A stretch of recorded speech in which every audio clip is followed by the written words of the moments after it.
How's it going, guys? Once again, my name is Dave Serino. My partner in crime, DJ Stottle.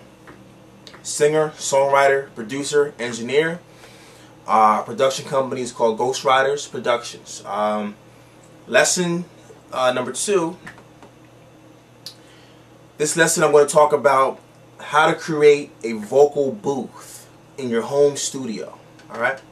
Before I start, let's talk about a few things. Alright, first of all, for those, I've been doing this a pretty long time. So for not a long time, but I know what I'm doing. So basically,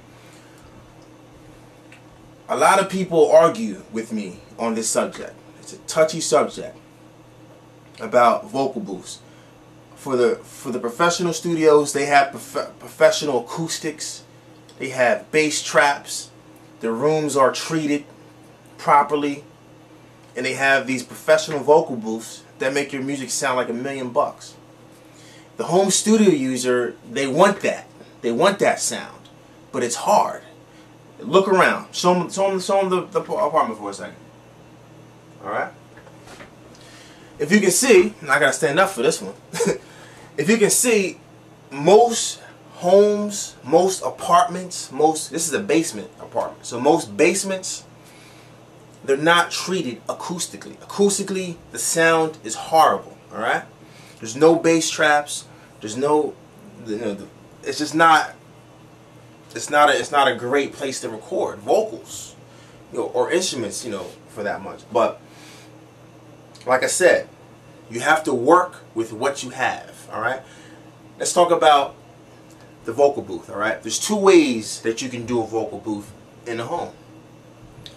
Some people say you can record I record in my bathroom, I record in my closet, I record in the corner of the room, I record in the center of the room, I record in my whatever. There's so many different ways people do different things, but I'm gonna show you the way that I do them for my tests and my experimentations. Okay, the first way.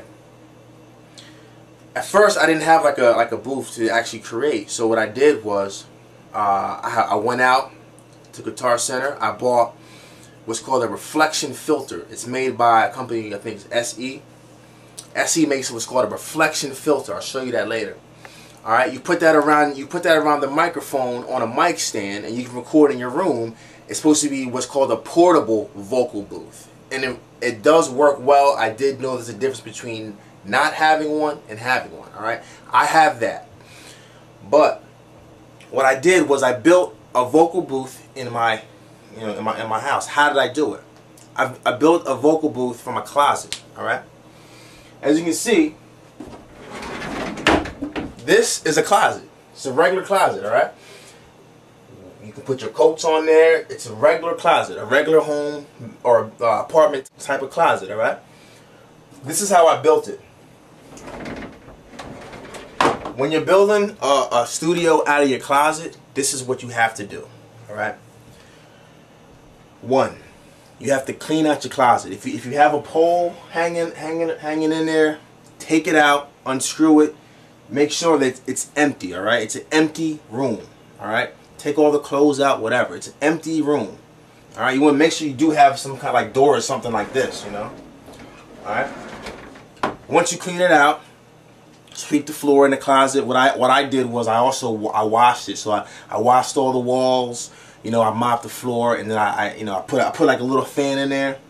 I let it dry for about a day. All right, I let it just be empty and clean for about a day. All right.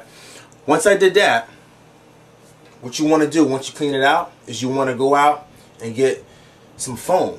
Now, this is where I argue with some people about the foam. A lot of professionals, obviously they're professionals for a reason, but they say egg carton foam doesn't work. They say bed foam doesn't work. Alright, so I went out, I said, it doesn't work, I'm going to go out and get the studio foam. I looked at some of the prices, okay? I couldn't afford those prices. I'm sorry. I couldn't afford the foam prices that they were selling at Guitar Center. That's a lot of money. I'm talking about, that's like almost thousands and thousands of dollars of just buying foam, regular foam, like studio foam. So I tested the foam or whatever. it is thicker than egg carton foam, but I couldn't afford it, so I had to work with what I have. All right. So what I did was I went to Walmart. All right. And I went out and I bought some foam. Let's look at some of the foam I have. All right. I have this kind of foam, and I have this kind of foam. All right.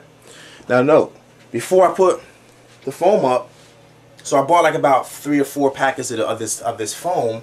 I did all the measurements, you know, with the walls and everything like that. I measured everything and I cut the foam according to the measurements. All right. Now, when I first tried it, when I first put foam up, I used duct tape on the back of the foam. That does not work. Do not put duct tape on the back of your foam, guys. All right, it's not going to work. I went to Home Depot. I got some nails, some small little nails, not too thick, not too thin, about that size type of nails. All right, I got the foam. I did my measurements. I cut my pieces together, and as you can see, what I did was I nailed the foam to the walls. So you can see the way that I nailed, you know, you can see these right here, these are nails, okay? All that's all nails. And I have different types of foam here. All right? And it looks good to me. It looks real good to me. You can look at the bottom, see how I nailed everything or whatever. I didn't get a chance to do this side yet. But what I did was I just put pictures up to give it a little atmosphere in the closet when I'm performing, when I'm singing. All right. Once I did that, once the foam was the walls, everything was good. I went out and I got some carpet. You want to make sure you lay some carpet down on the floor. Take a look at the carpet. Okay. So I put some carpet down on the floor, and then what I also did from there was I put where I was recording in the room. I put the mic stand in the vocal booth, and as you can see, if you bring it in, you can see the reflection filter that I was talking about. Okay, the reflection filter made by SE. Now this is a portable booth within itself, so technically I can just record in the room and have a portable booth. So but what I did was I bought the portable booth within a booth. The acoustics, regardless of what anyone says out there, if you record in a closet and you record in a room, you will hear a difference because the closet is closed up and it does have its own acoustics. However, you don't want your sound to sound like you're singing in a closet. So, you know, the foam may not treat it as well as a professional studio foam would, but like I said, that's why I bought the reflection filter, because the reflection filter does actually treat the sound. But I put it in an enclosed space to give it an extra, an extra acoustic type of feel to my recordings. And you know what? I can hear the difference.